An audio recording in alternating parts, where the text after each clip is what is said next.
to me, every day is another opportunity. It's another 24 hours to Mhm. get after it, to get after your goals, to continue to be better. So I don't really look at time the way that everybody does. I Mhm. don't really believe in any of these societal constructs. So to me, whether it's Christmas Day, New Year's Day, whether it's a holiday, summer, winter, whatever it is, it's just another 24 hours. My routine doesn't change. My schedule doesn't change. My priorities don't change.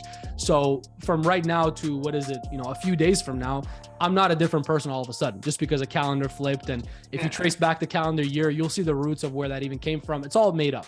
So Yeah. to me, this whole concept of time and holidays and whatever else is irrelevant. So I don't look at it that way. I look at it as I have goals and priorities that I'm going after.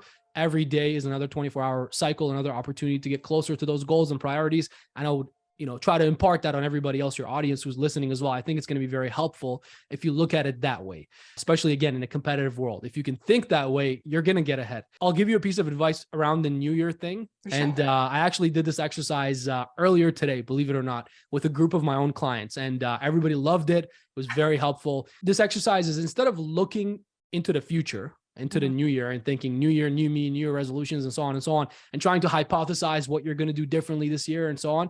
It's all really theory. It's all, by mid-February, everybody's back to their habits, back to the usual, Yes. right? Instead of that, to be more effective and actually set yourself up for a successful year ahead, what I Mhm. would recommend you and your audience do is do a reflection of the past year, pull out your calendar, go through week by week if you can, if not month by month. If you want to do it off memory, just do it off memory, but start from the very beginning, from January, go through the entire past year and write down 2 columns, all the positive people, events, commitments, things that really generated positive feelings and emotions in you. And in the next column, all the negatives, negative people, negative events, negative commitments, things that generated negative emotions in you.